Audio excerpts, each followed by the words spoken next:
A very warm welcome to all of you dear students. This is our English book Real English, a multi-skill language course for class 6. So students, last class में हमने chapter number 10 the red room discuss किया था और हम इसका vocabulary part discuss कर चुके थे. ठीक है, अब हम इसका ग्रामर पार्ट देखते हैं. So active and passive voice. तो एक्टिव वॉइस कैसे होते हैं और पैसिव वॉइस क्या होती हैं, इसके बारे में हम अभी पढ़ेंगे. तो रीडिंग करते हैं. Read this two sentences carefully. दो सेंटेंस दिए हुए, इन्हें ध्यान से पढ़ेंगे. The earthquake destroyed the city. भूकंप ने शहर को तबाह कर दिया. The city was destroyed by the earthquake. शहर तबाह हो गया भूकंप के कारण. क्या फर्क है? ये तो हमने सीधे बात बता दी कि अर्थक्वेक के कारण सिटी खत्म हो गई. यहाँ हमने डायरेक्टली बताया कि अर्थक्वेक ने सिटी को डिस्ट्रॉय कर दिया. यहाँ शहर तबाह हो गया अर्थक्वेक के कारण. तो ये कितनी घुमा फिरा के बात. ये हुई एक्टिव यानी कि डायरेक्ट कोई बात हुई है. जब उसको हम बड़े तौर पे बताते हैं लंबा घुमा फिरा के, तो वो हो जाती है passive voice. In the first sentence we are the main emphasis on the earthquake और द सिटी. तो फर्स्ट सेंटेंस पे मेन फोकस किस पे है, अर्थक्वेक पे या सिटी पे? The earthquake destroyed the city. तो अर्थक्वेक पे हो गया है ना. और in the second sentence what is more important, the city और द अर्थक्वेक. तो सेकेंड सेंटेंस में किसके ऊपर फोकस है? The city was destroyed by the earthquake. तो सिटी के ऊपर हुआ सेकेंड सेंटेंस में. ठीक है, तो देखते हैं. The first sentence is about the earthquake. पहले सेंटेंस में किसकी बात हुई है? अर्थक्वेक की बात हुई है. It describes what the earthquake did. The subject क्या है यहाँ पे? Earthquake. This sentence is in the active voice. तो ये सेंटेंस किसमें है? एक्टिव वॉइस में है. Second sentence explains what happened to the city. Second sentence में ये बताया है कि शहर के साथ क्या हुआ, शहर में क्या हो गया. And it is about the city. और ये सेंटेंस किसके बारे में है? सिटी के बारे में है.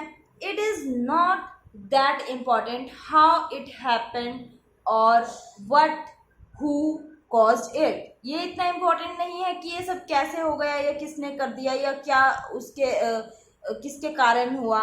ठीक है, पर जो मेन फोकस है वो किस पे है? सिटी पे है. This sentence is in the passive voice. तो ये सेंटेंस किस में हो गया? पैसिव वॉइस में. ठीक है, तो देखो हमें क्या समझ में आया कि जब जो मेन सेंटर है उस पर फोकस हुआ तो वो हुआ डायरेक्ट एक्टिव. जो मुद्दा था हमने उसी के बारे में बात की. जब हमने उसको थोड़ा घुमा दिया, जो मेन चीज थी जिसके कारण ये सब हुआ उसके बारे में तो हमने बात नहीं की, पर ये सब किसके साथ हुआ ये बात कर ली. तो वो किस में हो गया? पैसिव वॉइस में. The active voice is used to talk about what somebody और समथिंग डिड. तो एक्टिव वॉइस किसके बारे में यूज किया जाता है, किसके लिए यूज किया जाता है? To talk about what somebody और समथिंग डिड. कि व्हाट समबडी कि किसी ने क्या कर दिया. ठीक है ना.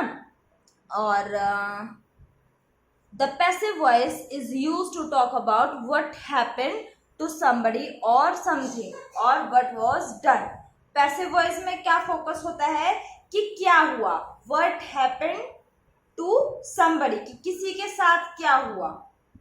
जो मेन चीज है सिर्फ उसके ऊपर फोकस रहेगा, जबकि एक्टिव में उसका कॉज क्या रहे. ठीक है ना, किसके कारण ये सब कुछ हुआ उसके रूट को पकड़ा जाएगा. आगे देखते हैं. So when do we use the passive voice? तो हम passive voice को कब यूज करते हैं? We use the passive voice in the following cases. तो इन केसेस में हम यूज करते हैं. देखिए ये कौन से केसेस हैं वो. First, when the doer or the agent is not known or is obvious. जब हमें doer क्लियर ना हो. ठीक है ना, डूअर यानी कि काम को करने वाला, करता. व्हेन द डूअर और the agent is not known, जिसका नहीं पता कि काम करने वाला कौन है, उसके बारे में नहीं पता. ठीक है. Their house was broken into when they were on vacation, तो जब वो बाहर गए हुए थे छुट्टियों में तब उनका घर टूटा। तो इसमें क्लियर नहीं है कि किसने घर को तोड़ दिया या कैसे टूट गया। Not clear who broke into the house, कि घर को किसने तोड़ दिया। ठीक है, नेक्स्ट एक और एग्जांपल देखेंगे। The problem is being solve, समस्या का सुलझाव हो गया या समाधान हो गया। It is obvious that the problem is being solved by an expert, तो ये ऑब्वियस है कि किसी जिसके ऐसे आदमी ने सॉल्व की होगी जो उसमें एक्सपर्ट होगा, है ना। पर हमें यहाँ एग्जैक्टली ये काम किसने किया उसके बारे में नहीं पता। नेक्स्ट, वाइल राइटिंग रिपोर्ट्स और डिस्क्राइबिंग प्रोसीजर, कोई रिपोर्ट लिख रहे हैं कि कैसे कैसे कोई इंसिडेंट हो गया या उसका क्या तरीका रहा, प्रोसीजर क्या था, तब हम यूज करते हैं। जैसे salt is then added to the mixture, उसके बाद मिक्सचर के अंदर सॉल्ट ऐड किया जाएगा। तो इसमें भी ये एक कोई हम प्रोसीजर लिख रहे हो, कोई प्रक्रिया हो रही है कि वो किस तरीके से परफॉर्म होगी।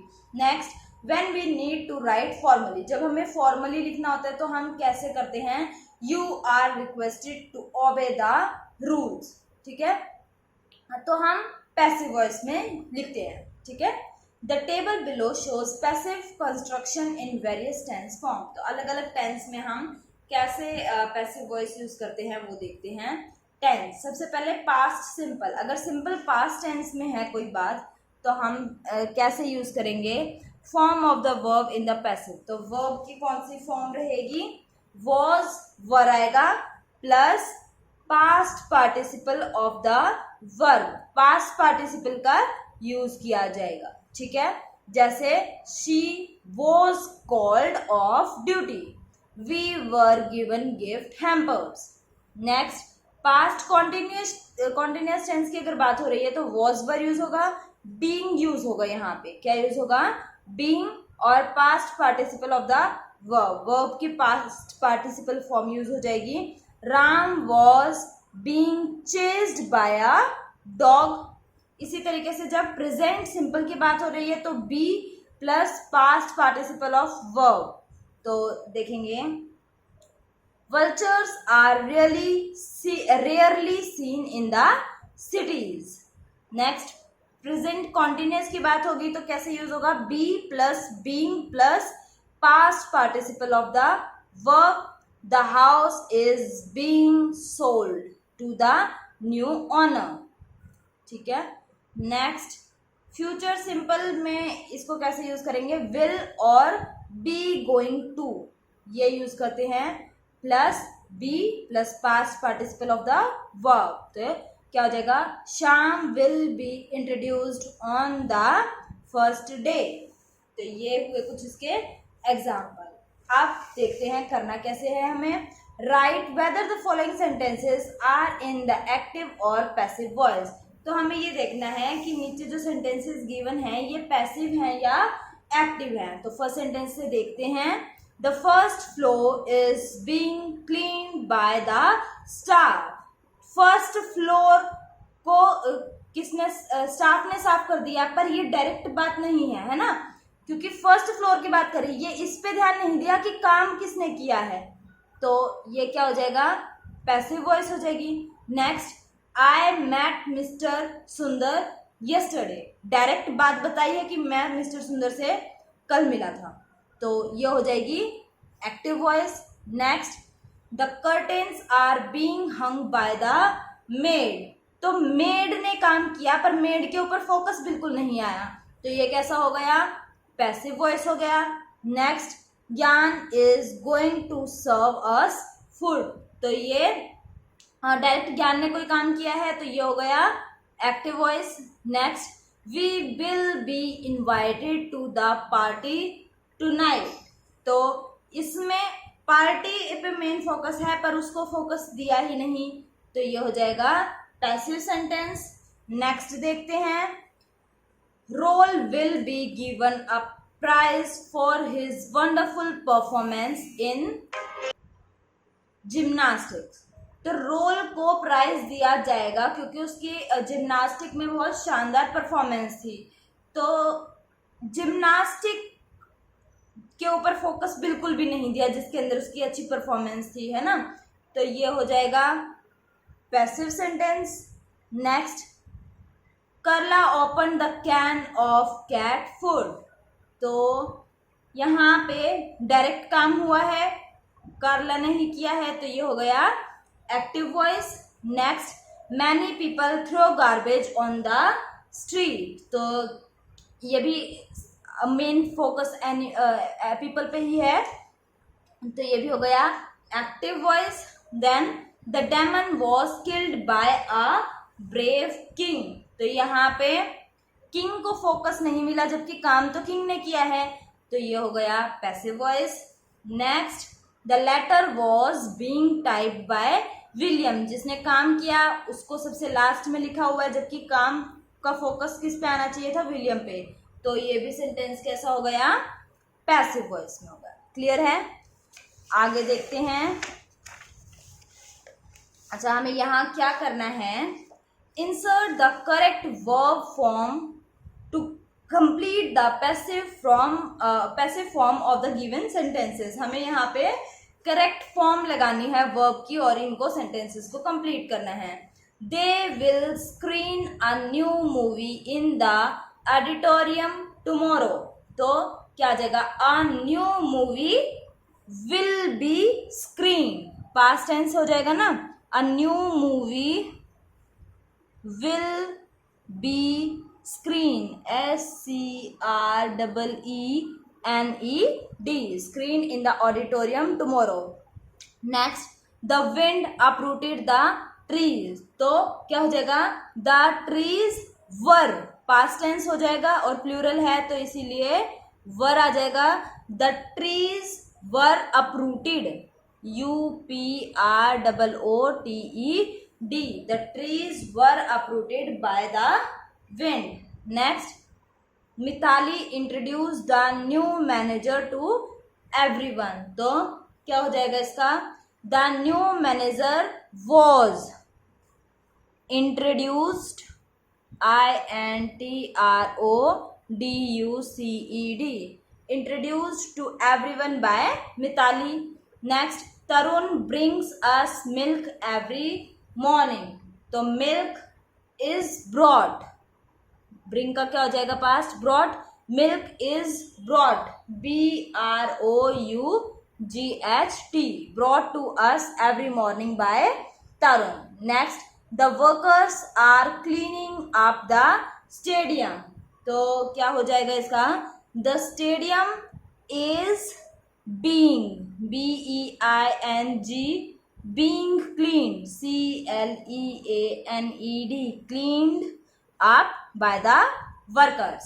Next, a businessman bought this bungalow. तो क्या बन जाएगा, the bungalow was bought, BOUGHT, bought by a businessman. Next, everybody remembers Mr. Shilendranath as a great teacher. Mr. Shilendranath is remembered, REMEMBERED, remembered by everyone as a teacher. Next, the police held Roy for the theft. तो क्या हो जाएगा, Roy was held for the theft. ठीक है, तो ये इसका sentence बन जाएगा। क्लियर है? तो ये हुआ हमारा ग्रामर सेक्शन कंप्लीट। उसके बाद लिसनिंग एंड रीडिंग सेक्शन है, तो ये हम नहीं करेंगे, ठीक है ना। उसके बाद राइटिंग सेक्शन भी नहीं करेंगे। ओके, तो नेक्स्ट क्लास में हम पोएम नंबर 11 लाइव डिस्कस करेंगे। आज के लिए बस इतना ही। इन्हीं सेंटेंसेस को एक्टिव वॉइस और पैसिव वॉइस को अच्छे से ध्यान से पढ़ेंगे, फिर इनके रूल देखेंगे और ग्रामर सेक्शन में भी आपको एक्टिव पैसिव करवाए हुए हैं, तो वहां से भी इसे रिकॉल करेंगे। Alright, that's all for today. Thank you and have a nice day.